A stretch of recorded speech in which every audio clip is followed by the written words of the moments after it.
Hari ke-14 sepeninggal Bapak. Hari pun berlalu dengan biasa saja. Kabar tentang pulangnya Bapak setelah meninggal dan mengobati wanita itu segera cepat tersebar. Begitu juga dengan insidenku di rumah.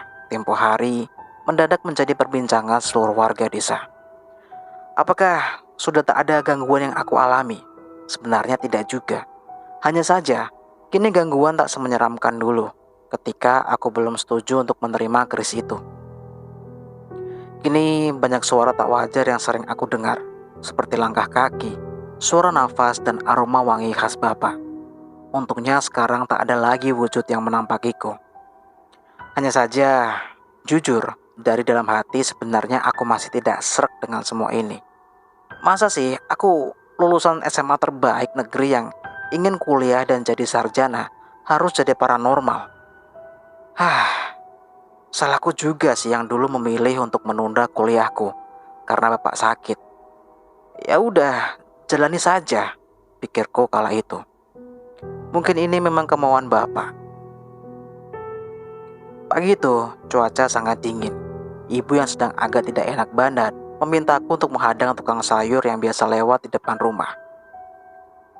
Sambil membawa cangkir kopi dan sebatang rokok yang menyala, aku keluar rumah dan duduk di teras menunggu Pak Wiknya, tukang sayur yang akan lewat pukul 6:30 pagi ini.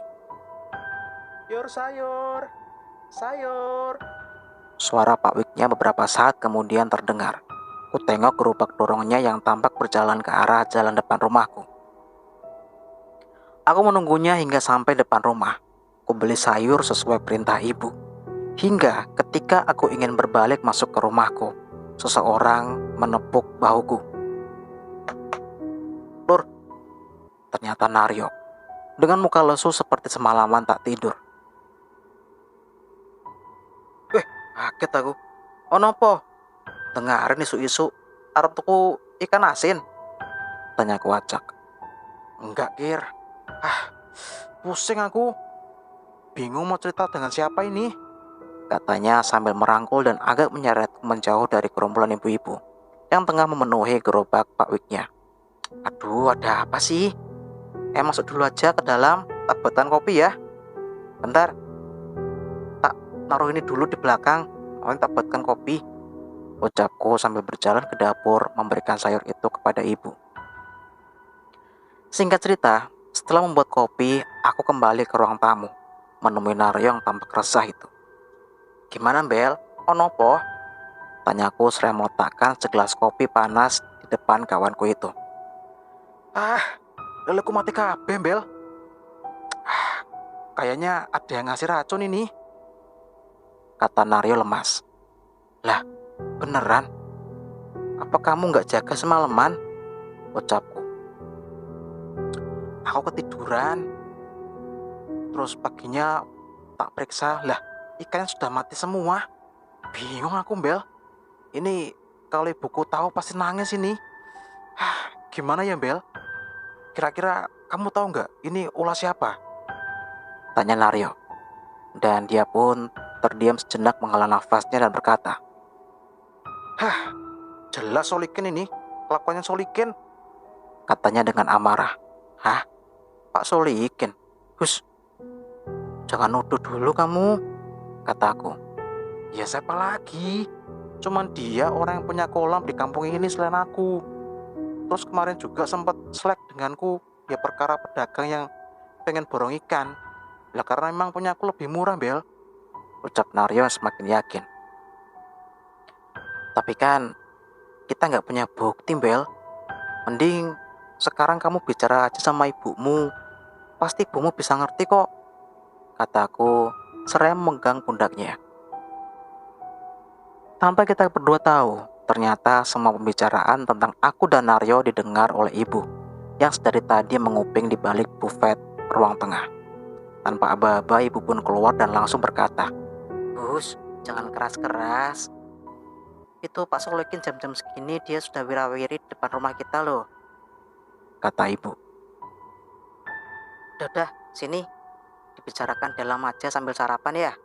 Ayo sarapan, Le. Ayo, Le. Kata ibu yang juga mengajak Naryo untuk masuk ke ruang makan. Kami pun makan bersama. Tampak Naryo seperti tak selera. dan ibu pun mulai membuka percakapan. Pak Solikin itu pancen rada antik wonge. Ah, bisa juga loh kalau dia yang melakukan ini, kata ibu tiba-tiba membuatku seketika menghentikan makanku. Ibu kok bisa ngomong kayak gitu sih, Bu? Tanyaku mengeritkan dahi. Leh, masa kamu lupa sih? Dulu, yang menembak kucing-kucing kita siapa? Kata ibu. Di sini aku jadi ingat, dulu mungkin sekitar 10 tahun yang lalu, aku punya 3 kucing yang ditembak oleh Pak Solikin. Gegara dituduh sering mencuri ikan di kolamnya. Kebetulan rumahnya hanya selisih satu rumah dengan rumahku. Aku ingat betul, dulu suatu pagi, 3 kucingku terkapar di depan rumah dalam keadaan mati. Saat aku hendak berangkat sekolah dan menurut ibu, satu-satunya orang yang pernah mengancam dengan senapan angin kepada kucingku adalah beliau. Apa benar Pak Solikin ya yang meracuni kolam temanku Naryo? Batinku yang masih mengira-ngira. Tak lama kemudian, ibuku bertanya kepada Naryo berapa modal ikan untuk menutup kerugiannya. Dan setelah Naryo menjawabnya, tanpa diduga, ibuku langsung masuk kamarnya, mengambil uang dan memberikannya kepada Naryo. Ini buat beli bibit, tenang aja nggak usah diganti. Bapakmu dan Pak Parman itu sudah seperti saudara, gitu, kata ibuku. Ibuku pun memberikan pesan kepada Naryo agar melakukan pengintaian di kolamnya.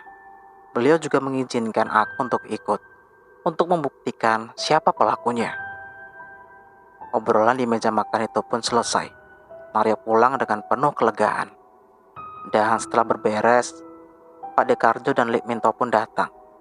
Ah, orang ini lagi, batinku. Gimana Kir? Sehat kan? Sapa Lik Minto ketika masuk di ruang tengah. Iya Lek, sarapan Lek, jawabku basa-basi. Sementara Pak D langsung masuk menuju ke dapur untuk membuat kopi. Seperti biasa, akan ada obrolan serius jika Pak D sudah membuat kopi. Dan benar saja, setelah itu kita semua berkumpul di ruang tamu, termasuk ibu yang kini sudah tampak santai menanggapi omongan Pak D dan Paman. Seperti yang aku duga, topik pembicaraan akan berawal dari misteri kepulangan Bapak tempo hari, mendatangi salah satu pasiennya. Ini semakin jelas tandanya kalau kamu yang dipilih, Le. Ucap Pak D saat itu. Gimana? Kamu sudah semakin yakin kan sekarang? Kata Pak D lagi. Nggih Pak D, dimantep-mantepkan aja. Jawabku yang saat itu memang masih bimbang. Pak D pun terdiam sejenak dan berkata, Ya udah, gak apa-apa. Nanti lama-lama kamu pasti akan terbiasa kok, katanya. Singkat cerita, obrolan pun semakin lama berlanjut dengan topik-topik nostalgia tentang Bapak. Kebanyakan adalah obrolan kosong namun terdengar cukup lucu dan menarik. Hingga ketika menjelang zuhur, Pak D dan Paman pun pamit pulang. Tak selang berapa lama juga, ibu juga izin pergi keluar. Katanya ada dokumen yang harus ditandatangani di kantor almarhum Bapak. Aku sempat mengantar ibu sampai jalan depan rumah. Dan bersamaan dengan itu juga, Pak Solikin lewat dengan sepeda motornya Honda C70 warna hijau. Aku ingat betul dan aku yang waktu itu sudah terlanjur bertatap mata pun mencoba untuk menyapanya. Kusapa dengan senyuman dan anggukan kepala. Dan dibalas dengan dingin dan dongakan kepala. Ya, memang biasa, Pak Solikin selalu seperti itu. Aku pun berjalan masuk setelah tukang ojek langganan ibu datang dan membawa ibu pergi. Di dalam rumah, entah mengapa, aku kini memikirkan balasan sapaan dari Pak Solikin tadi. Sombong batinku. Aku yang suntuk pun memutuskan untuk menonton TV. Kubuka kain taplak yang menutupi televisi bermerek nasional Nenggala itu. Kuhidupkan dan kucari saluran acak. Aku pun duduk santai memandang siaran televisi hitam putih itu. Menit demi menit pun berlalu. Mataku mulai merasa ngantuk.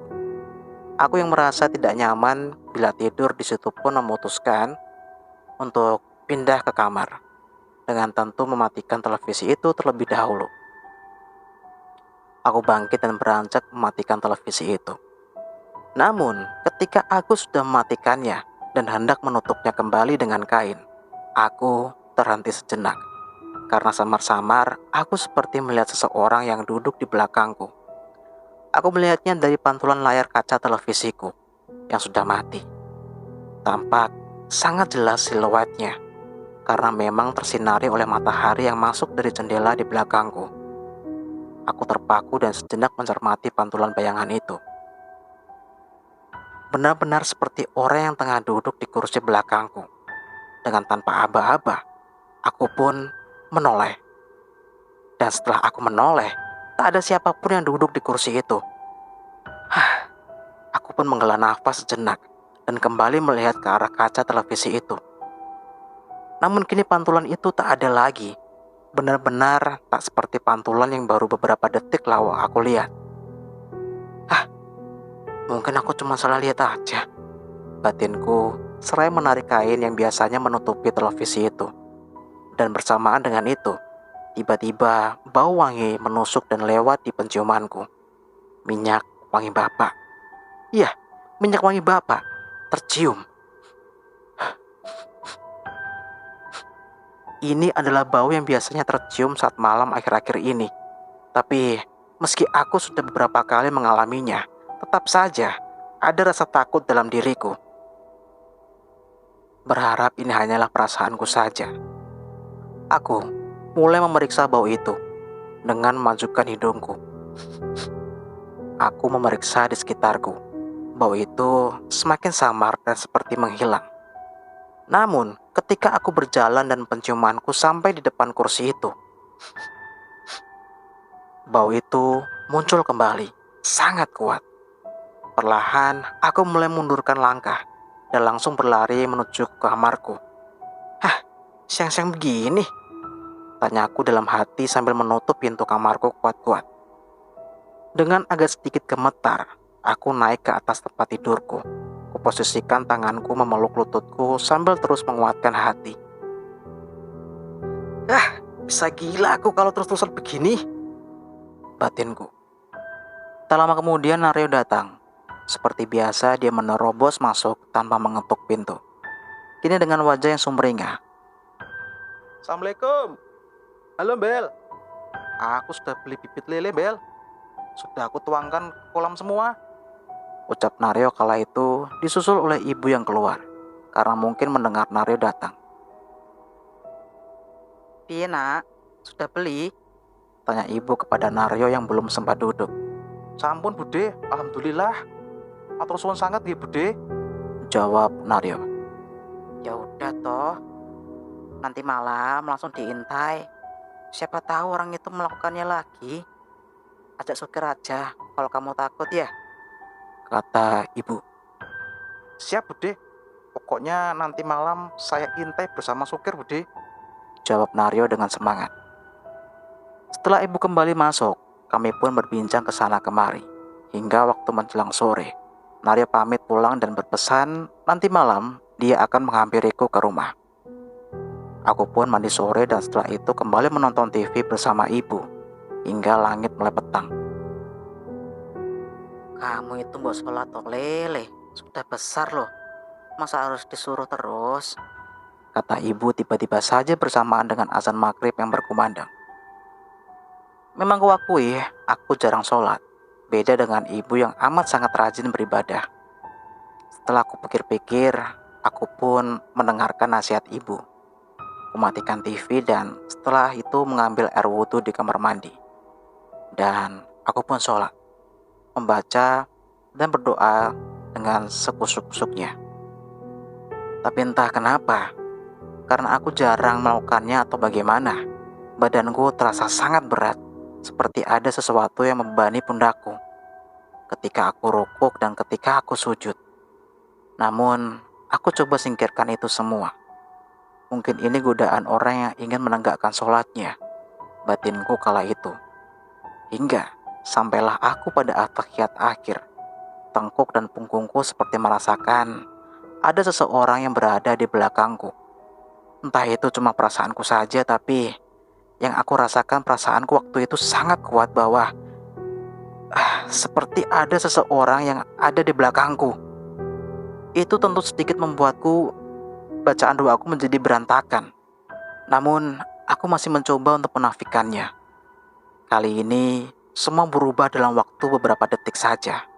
Ketika samar-samar, aku mendengar doa itu di belakangku. Suaranya membisik namun cukup jelas. Namun, apa yang terjadi? Suara itu kini justru terdengar semakin mendekat dan ternyata tidaklah doa yang dia ucapkan, melainkan namaku. Sukir, sukir, sukir, sukir, sukir, sukir, sukir. Iya, itu suara Bapak. Mesti nadanya berbisik tapi aku tahu betul itu suaranya. Dengan terpaksa aku pun menghentikan sholatku yang hampir selesai itu. Sambil menutup mukaku karena takut, masih ku dengar suara itu. Nafasnya dingin menerpa tengkuku. Wes Pak, wes Pak. Astagfirullahaladzim, ya Allah. Ucapku lirih terus menerus dengan nada menahan tangis. Hingga entah bagaimana, suara itu pun hilang begitu saja. Aku pun menengok gemetar, hingga setelah aku melihat ke belakang, tak ada siapapun di situ. Aku segera berlari keluar kamar dan duduk di ruang tamu untuk menenangkan diriku. Tak lama kemudian, ibu datang dengan masih mengenakan mukenanya. Sempat mengagetkanku. Tapi aku lega setelah tahu itu adalah ibu. Nah gitu loh sholat, biar hajatmu dikabulkan, kata ibu yang melihatku masih menggunakan peci dan sarung. Sambil menunggu kopi yang dibuatkan ibu, aku kembali dalam lamunanku tentang kejadian pada saat sholat tadi. Menyedihkan sekali aku ini, dihantui oleh bapak sendiri. Apa itu benar-benar bapak ya? Atau... entahlah, batinku jengah. Tak lama kemudian, ibu pun datang, membawakan segelas kopi bersamaan dengan azan Isya yang terdengar. Kami pun berbincang sejenak dan ibu pergi ke dalam untuk sholat Isya. Selang beberapa saat kemudian, aku yang sempat disuruh oleh ibu untuk sholat juga, hanya bisa mengiyakan, tanpa punya keinginan untuk melaksanakannya. Jujur, aku masih terngiang tentang kejadian saat sholat maghrib tadi. Singkat cerita, menit demi menit berlalu, dan aku masih duduk di ruang tamu menunggu kedatangan Naryo. Sekira pukul 9 malam, ibu keluar dan berkata ingin tidur terlebih dahulu. Ibu, tidur dulu ya, nanti pintunya dikunci saja dari luar kalau kamu mau pergi sama Naryo, ucap ibu sambil menguap. Aku pun mengiyakannya dan tepat pukul 9:30 malam, Naryo datang dengan setelan malamnya, kupluk, senter, dan kain sarung yang terselempang di pundaknya. Ayo mangkat, Bel, kata Naryo begitu masuk ke dalam rumah. Singkat waktu, sesampainya di sana sebelum masuk ke gubuk, aku dan Naryo berkeliling terlebih dahulu di setiap sisi 4 kolam miliknya itu. Yang kini 2 di antaranya sudah penuh dengan ikan lele seukuran ibu jari orang dewasa. Setelah selesai, kita pun masuk ke gubuk, menyalakan lampu teplok dan membakar obat nyamuk. Terus, ngapain aja kita di sini? Tanyaku. Ya sembunyi toh, namanya juga mengintai, kata Naryo. Kami sempat membakar ketela dan berbincang terlebih dahulu, sampai sekitar pukul 1 dini hari. Dinginnya angin malam itu membuat kita mengantuk dan kita pun memutuskan untuk masuk ke dalam gubuk. Lentera sudah diturunkan dan diletakkan di sudut bawah gubuk agar cahayanya tidak begitu terlihat dari luar. Kita pun mulai merebahkan tubuh kita masing-masing, mencari posisi ternyaman di amben yang seharusnya hanya cukup untuk 1 orang itu. Hingga suara binatang malam pun menghipnotis kita semua untuk terlelap. Entah berapa lama semua hilang karena lelapku. Hingga, kalau tidak salah sekitar hampir pukul 2 dini hari, Naryo membangunkanku. Bangun Bel, bangun, bisiknya. Kowe krungu gak? Kata Naryo lagi ketika aku sudah terbangun. Dengar apa? Jawabku seraya mengusap mataku. Shh, meneng sek, kata Naryo pelan. Dan beberapa detik setelah itu, terdengar suara orang terbatuk. Suaranya tidak dekat, namun sepertinya juga tidak begitu jauh. Mungkin beberapa meter saja dari samping gubuk. Suara batuk itu masih terdengar. Naryo langsung bangkit meraih senter. Sempat kucegah karena aku seperti mempunyai perasaan yang tidak enak. Iya, aku seperti mengenali suara itu. Tapi akhirnya aku dan Naryo pun memutuskan untuk keluar. Kami mengarahkan senter ke sudut-sudut kolam. Dengan suara batuk yang masih terdengar jelas dan menggema. Aku yakin sekali dengan suara ini. Namun rasanya aku tak punya motif untuk memberitahukan kepada Naryo.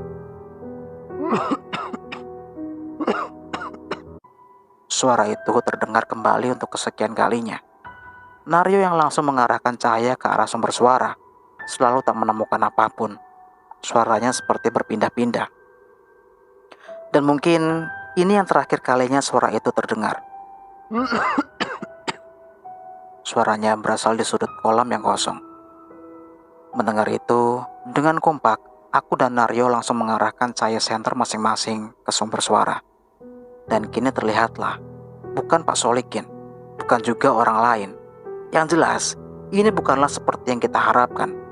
Beberapa saat Naryo matung dengan senternya dan menyoroti sosok itu. Beda halnya dengan aku yang seketika langsung menundukkan kepalaku dan perlahan menyeret Naryo untuk mundur dan segera masuk ke dalam gubuk.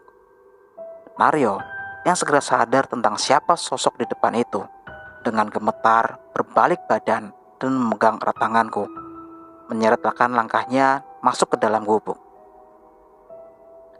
Iya, sosok itu adalah Bapak, lengkap dengan setelan khasnya, menatap aku dan Naryo, dan sempat kulihat dia sedikit tersenyum. Aku dan Naryo sudah berada di dalam gubuk. Pak Parman, Bel, bapakmu Bel? Kata Naryo seperti menerangkan sekaligus bertanya kepadaku. Antara rasa takut dan harus tetap terlihat tenang bercampur dalam hatiku. Tenang Bel, tenang. Hanya itu yang bisa kuucapkan kepada Naryo saat itu. Menit demi menit berlalu. Suara batuk itu sudah tak terdengar lagi, walau tidak dengan ketakutan di wajah Naryo. Aku mulai menyalakan sebatang rokok dan kuberikan kepada Naryo, agar dia merasa tenang, dan setelah itu, tak ada lagi pembicaraan antara kita berdua. Naryo yang tampak linglung kini hanya bisa melamun. Begitu juga dengan aku yang merasa bingung harus bicara apa. Selang beberapa saat kemudian, kami pun kembali merebah hingga tak terasa. Kami pun tertidur setelah kejadian ganjil itu. Singkat cerita, kami pun terbangun keesokan harinya. Wajah Naryo yang terlihat pucat langsung berbicara kepada aku. Asli kalau semalam tadi itu seperti mimpi. Baru kali ini aku mengalami hal seperti itu, Bel. Kata Naryo di antara cahaya matahari yang masuk dari rongga-rongga gubuk bambu ini. Dan setelah beberapa saat kemudian, kita pun keluar dan berjalan pulang di pagi yang terasa aneh ini. Cerita bersambung.